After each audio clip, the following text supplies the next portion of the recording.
네, 전해드린 서울구치소에 수감 중이던 36살 남성 김길수 도주 사건. 이웅혁 건국대 경찰학과 교수 전화로 연결해 자세한 내용 알아보겠습니다. 교수님 나와 계십니까? 예, 안녕하십니까? 예, 안녕하십니까? 네, 앞서 저희 기자도 전해드렸는데요. 이번에 옷을 갈아입고 도주하고 이런 걸 보면은 계획 범죄 가능성이 제기되고 있습니다. 교수님 이번 사건 어떻게 보고 계십니까? 일단은 그 법무부 부정본부의 그 개호의 실패다. 일단 그렇게 요약이 되고요. 예. 지금 계획성이 농후한 것은 과거 사례에도 예를 들면 구속되거나라고 하는 경우에 목걸이를 삼킨 경우도 있었고요. 또 뭐 칫솔을 삼켜서 또는 뭐 손톱깎이까지 이렇게 삼킵니다. 이것은 예. 이제 무엇을 의미하느냐? 일정한 외래 진료를 외부 의료시설에서 받을 수 있는 그런 기회 공간을 이용해서 교정시설 바깥으로 도주를 하겠다라고 하는 기회를 만드는 이제 이런 일인 것 같습니다. 예. 그래서 이번 그 사안도 지금 특정적인 이물질을 삼킨 점, 지금 보도 등에 의하면 숟가락을 삼켰다 뭐 이런 보도가 나오고 있는데요. 네. 그렇다고 본다면 이 상황을 조금 더 면밀하게 그 법정에서 제시하는 보호 장비를 활용을 좀 더 철저히 하고 또 화장실을 이용하는 경우가 많이 있기 때문에 그 교정 공무원이 그 밀착 개호를 했어야 되는데 예. 결론적으로 보게 되면 이와 같은 철저한 계획에 실패가 이루어졌다. 즉 개호의 그 실패다라고 일단 생각이 되고요. 예. 또 큰 틀에서 보게 되면 이 하루 이틀 사이가 상당히 중요합니다. 즉 이 하루 이틀 사이에 검거가 되지 않으면 그 장기 도주의 그 우려가 생기는 것이 그 과거의 그 경험칙이기 때문에 아마 지금 교정 당국과 그 경찰 측에서도 그 집중적인 지금 추적이 이루어지고 있다고 생각이 됩니다. 예, 감시도 조금 허술했던 게 아니냐 하는 지적이 있으셨는데요. 지금 계획적인 도주국이라면 도주의 목적이 있을 거 아닙니까? 단순 탈주일 수도 있겠지만 그 전의 범죄에 대해서 신고자나 그 밖에 다른 사람에 대한 보복 우려는 없을까요? 그러니까 이 사람이 현재 그 구속되었던 그 범죄 혐의가 무엇인가를 좀 살펴볼 필요가 있을 것 같은데요. 예. 지금 알려진 바에 의하면 일단 뭐 특수 강도의 혐의로 구속이 된 것 같습니다. 예. 그렇다고 본다면 예를 들면 다른 신체적인 접촉을 한다거나라고 하는 뭐 성폭행이라든가 상해라든가라고 하는 것과는 조금 궤를 달리하는 이 물건을 훔치려고 하는 뭐 이런 것이기 때문에 일단은 지금 본인이 그 도주를 즉 그 국가의 그 국권력 작용에서 벗어나고 싶었다고 하는 것이 주요 목적으로 생각이 됩니다. 다만 그럼에도 불구하고 혹시 이 특수 강도를 하는 과정에서 그 신고자가 결정적인 역할을 만약에 했다라고 한다면 그래서 그것을 상당한 응징과 보복의 그 왜곡된 복수심이 만약 있다고 한다면 예. 이런 뭐 신고자에 대한 이 복수의 가능성도 뭐 배제는 하기는 어렵지 않는가 생각이 됩니다. 예. 따라서 지금 이 특수 강도가 발생한 장소가 그 어디인지 지금 조금 전에 그 리포트에 나온 바와 같이 이 그 도주자는 의정부역에서 양주역 쪽으로 계속 향하고 있단 말이죠. 예. 그렇다고 본다면 이것이 그 피해자하고 관련이 뭐 있는가 뭐 이런 것에 대한 뭐 수사도 있어야 될 것 같은데 근데 일단 외관상으로 그 봐서는 보복 목적보다는 본인이 그 구속이 혹시 과거에 됐었던 경험도 있다고 한다면 다시 이 감옥에 들어가는 것 자체가 너무 힘들기 때문에 이것을 벗어나자라고 하는 것이 주요 목적이 아닐까 이 시점에서는 그렇게 추정을 해봅니다. 지금 구치소에 수감 중이었으니까 아직 죄가 확정된 건 아닌 상태인 거죠? 네, 그렇습니다. 지금 보도 등에 의하면 10월 30일이죠. 그 며칠 전에 특수강도로 이제 서초경찰서에서 체포가 됐고 그 유치장에서 서초경찰서 유치장에서 이 숟가락을 삼킨 것 같습니다. 그리고 그 11월 1일 날 이 영장실질의 심사가 있었는데 이 상황을 거부를 하고 그래서 11월 2일 날 서울구치소에 이제 수용이 된 거죠. 예. 그게 말해서 지금 아직 재판도 시작되지 않은 겁니다. 지금 미결 수용수다. 이렇게 요약할 수가 있겠습니다. 예. 지금 도주범이 오늘 아침 택시를 타고 의정부로 이동했는데요. 현재 경찰 추적은 어떻게 이루어지고 있습니까?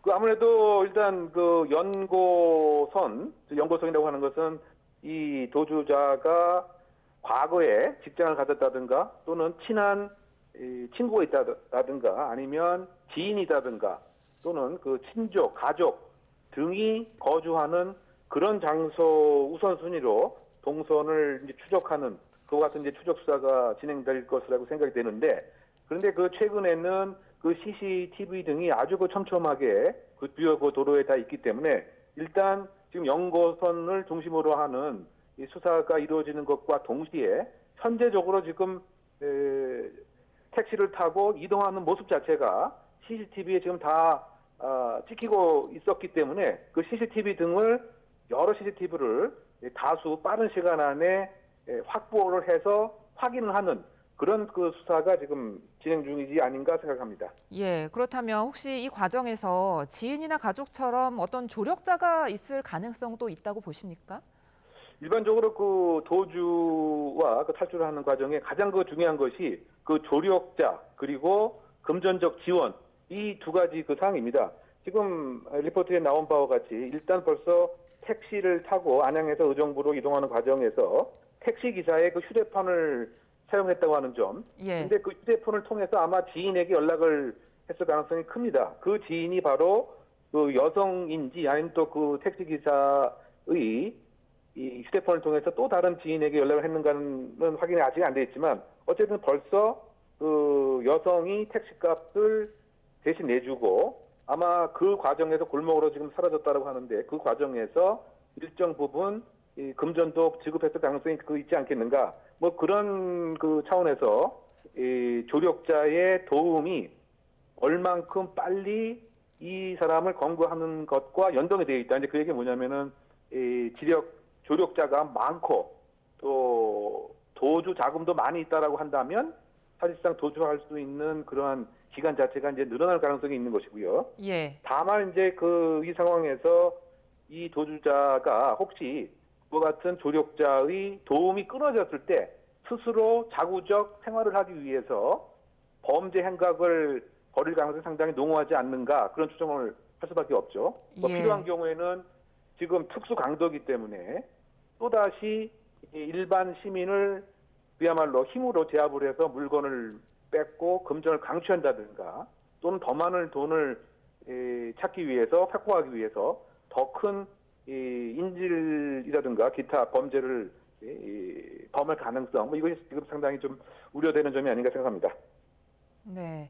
지금 이제 도주범은 경찰 추적을 따돌리는 게 가장 큰 지금 어떤 목적일 텐데요. 어떤 수법으로 혹시 따돌리려고 한다고 보십니까, 교수님?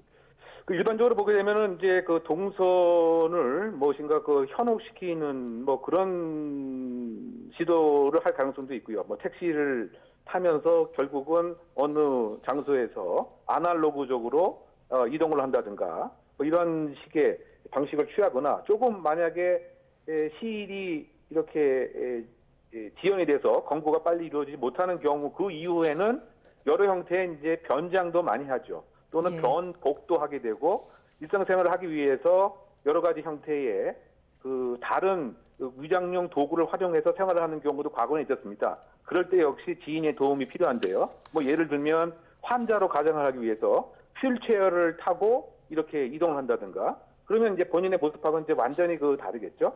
그래서 아마 지금 입장에서는 일단 이 은신할 수 있는 특정적인 장소를 빨리 확보를 하고 그 다음에 이 도주자 입장에서는 이 도주 자금을 또 확보를 하면서 계속 장기적인 생활로 이어가려고 하는 이런 아마 시도를 할 텐데 그런 특정적인 장소에 은닉하기 전에 지금 수사 당국과 교정 당국이 여러 첨단 수사 기법을 이용해서 빨리 검거하는 것이 필요하지 않나 생각합니다. 예, 시민들이 불안해하고 있는 만큼 하루빨리 검거 소식이 들려오길 바라보겠습니다. 지금까지 건국대 경찰학과 이웅혁 교수님이었습니다. 교수님 고맙습니다. 네네.